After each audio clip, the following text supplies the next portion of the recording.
Hi,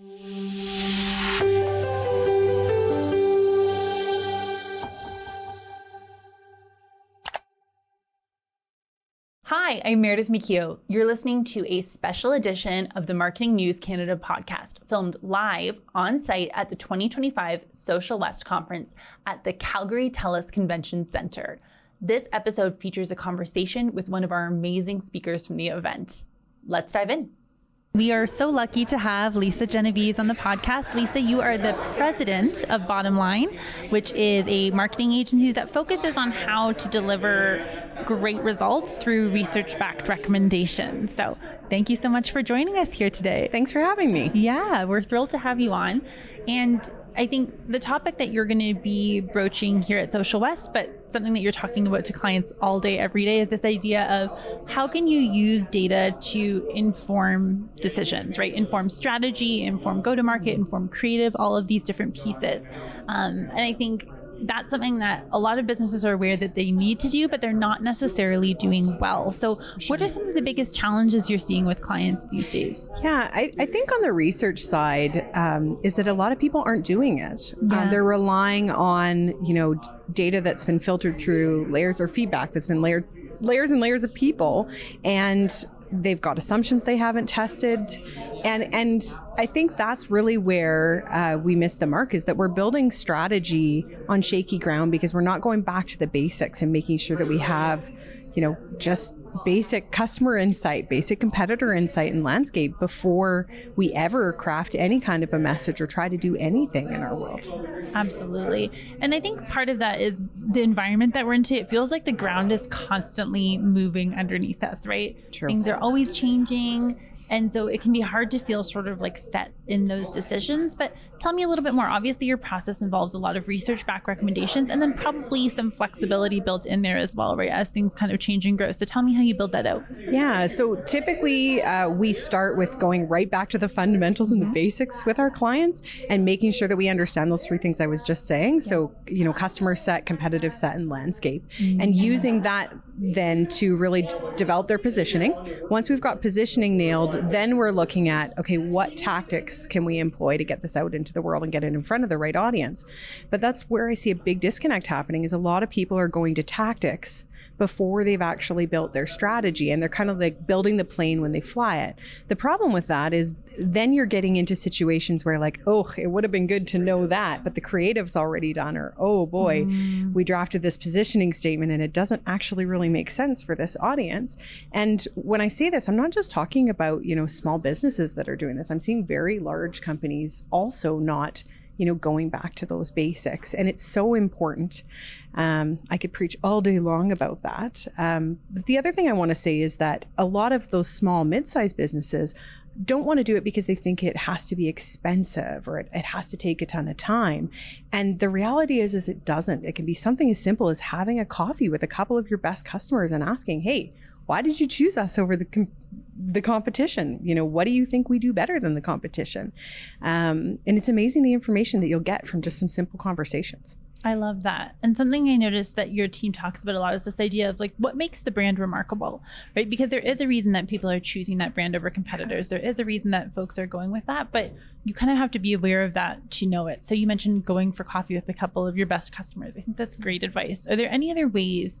I mean, obviously we'd love for them to work with BottomLine, but for a brand to even just get like a feel for what makes them remarkable? Yeah. So, simple coffee conversations, maybe it's doing some basic quant. So maybe you're running a survey. And again, it doesn't have to be done in something fancy. You could even run a Google Forms survey to gather some of that information. But I think it really comes back to looking at how are you uniquely qualified to do what you do? What do you do that's noticeably different than your competitors that they can't do? And when people answer that question for me and they say, oh, well, it's price, I go, try again, please. There's something, even if you have a direct competitor that offers the exact same service, I can promise you that if you dig into it, you'll find a little golden nugget in there.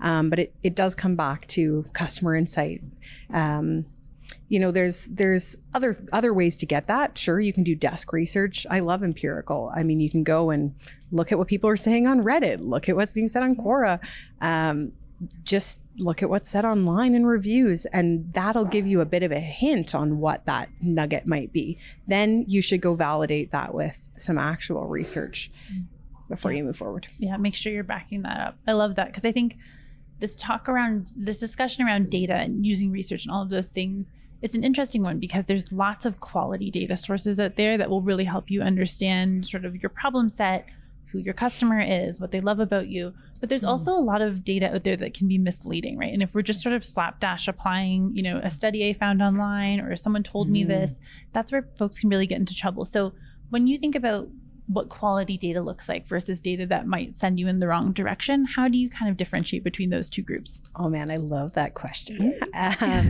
So the first thing I want to talk about is methodology. So a lot of firms will start with qual, and they'll use that to get to a hypothesis, and then they use quant or desk research to validate it. I argue that's not the right way to do it. You should start with your empirical first, get to a hypothesis, and then use your qual to validate that. You're going to get there faster. It's going to cost you less, and it's probably going to be more accurate. So from a methodology or an approach standpoint, that's how I look at the world. But when I'm looking at, what's good data versus bad data, or what's, more reliable than not, hearing from the horse's mouth, qual will always win. I don't care.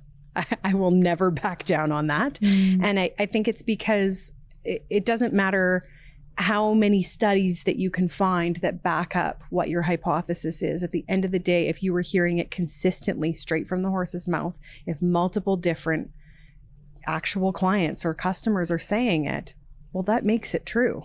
100%. So you're saying start with the customer, right? That's the qualitative aspect. These are the customer interviews that you talked about, right? Where it's learning more about what brought them to you, why they stay, what makes you different from your competitors. And then you can take that out and run proper surveys, do some more work to say, is this true? Do other people feel this way? Just to make sure that those, that smaller group translates to sort of your larger potential market. Yeah. I love that. Okay. For sure. Versus doing the inverse of saying, we've heard that, for our type of company, people are looking for X, Y, Z, and then just going for that. You want to hear it more from your customer and sort of build a plan based on what they're telling you, while still using some of those external data sources to say, we could try this, and this is something that we'll test and learn around. Absolutely. Because when you look at approaching it from the inverse, the challenge that I see being done is people facilitate a focus group without really a clear goal in mind. So they'll get in front of those potential clients or current clients, customers, and they kind of meander through that conversation with them. And without that North Star of like, we're validating this thing, is this true? We waste a whole lot of time and money running focus group after focus group when we could have had what we think that North Star is first and asked really pointed conversations about, this statement. Do you feel that's actually true? And what would you change about it if you were to give us feedback on that? I love that, because you're coming into those conversations with a POV. Because I think part of great quantitative research is asking good questions, but you won't necessarily know the right questions to ask if you haven't taken those steps to say, this is what we think is true based on what our customers are telling us. And then you're coming in with that point of view to say, does this feel right to you? What would you change? All of those other pieces. Like, are we validating, do you like the packaging, or are we validating that you like the product and formulation? Why did you pick it over a competitor? Like, all of those things go into that conversation. But if we really don't know where we're headed, it's going to feel a little mucky. Yeah, absolutely. And these are challenges I think that we see across the marketing world, right? So whether it's small businesses, medium businesses, big businesses, you've worked with all of them, right? Everything from local businesses to the Home Depots, the Coldwell Bankers of the world. What are some consistent trends that you're seeing that are true for small business owners and true for even the largest enterprise businesses? I'm going to talk a lot about this on Friday, but I think, a couple of things. One, I'm seeing the wrong either tactic or wrong collateral being used at the wrong stage in the buying cycle. So I'm seeing case studies being used at the awareness phase. That is a comparison metric or a comparison tactic. I'm seeing product recommendations being done at the consideration phase. That is a purchase this journey stage. So a lot of like mix match of the wrong information being given to the customer at the wrong time, or also not speaking to that customer on the medium that they would prefer. So I see text message campaigns going out to the boomer generation. And so just some obvious things like that make me go, guys, if we just went back to the fundamentals and really looked at, like, again, who is our customer? What do they need to hear in order to buy? And how do we convey that message? It would be a whole lot easier. And so I'm seeing small businesses do that right up to very large legacy brands. And it's because the marketing world is complex. It's not easy. So I don't say that because I think it's easy. I just think we're doing a big disservice to our client base as well as our own companies by not going back to those basics. Absolutely. Okay, we're going to do a couple little rapid fire questions here. Okay. Just, nothing too crazy. You can give more than one word answers, but I love just kind of getting into little bits of stuff here. So one of the things that I'm hearing you say is like, let's go back to the fundamentals, right? Mm-hmm. That is such an important thing. I think it's really easy to get lost these days in all of the different ideas and strategies and recommendations. What's another piece of advice that you find yourself often giving to your team, your clients, that you're saying multiple times a week? Leadership trumps all. Mm-hmm. Everybody needs to be a leader, whether you are an intern or whether you are leading a very large team. That will always win and make your life easier and their life easier. I love that. Acting like an owner, acting like a leader within the organization. On the back of that question, if you are working with leaders, let's say you're someone who's a little bit earlier in your career, how do you recommend folks communicate best to leaders to really show value and kind of get the message across if someone's not as specialized or technical in their area of expertise? Excellent question. Just think about what's in it for them. Make it easy for them to say yes. I literally will ask the question on a very regular, what would make your life easier in this situation? Yeah. How do you get closer to that yes?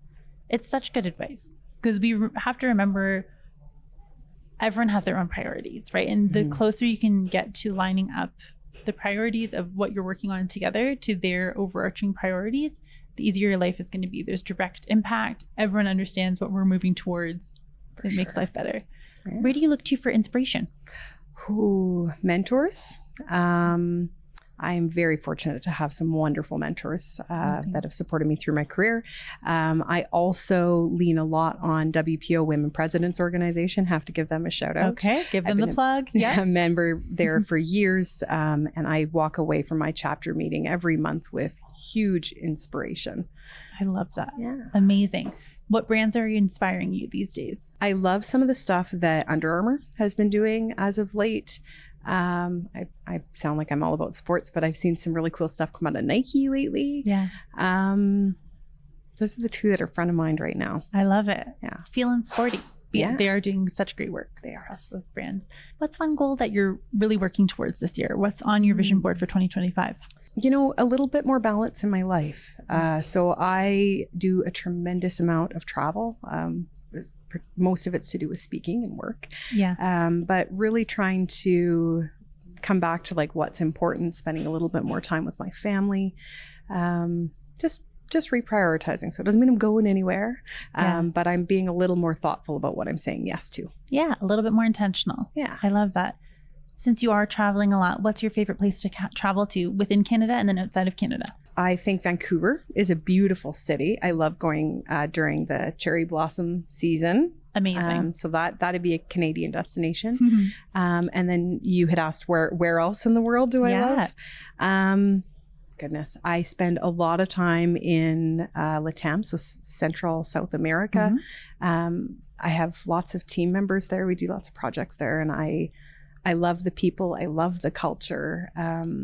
I've been many places there. It'd be way too hard to pick, a favorite country or favorite city, but that's probably my answer there. Amazing. I'll come with you on the next tour. Deal. Amazing. Is there anything you want to plug? Is there places where people can find you, find BottomLine? Tell us more. Online at wearebottomline.com. I'm very active on LinkedIn too, so you can check me out there. Amazing. Well, Lisa Genovese, thank you so much. Thanks for having me. Have a great day. You too. Thanks for listening to Marketing News Canada. For more episodes and other great stories from Canadian marketers, visit marketingnewscanada.com. Thanks to our producers at Social Next Events and our editors at Social Launch Labs.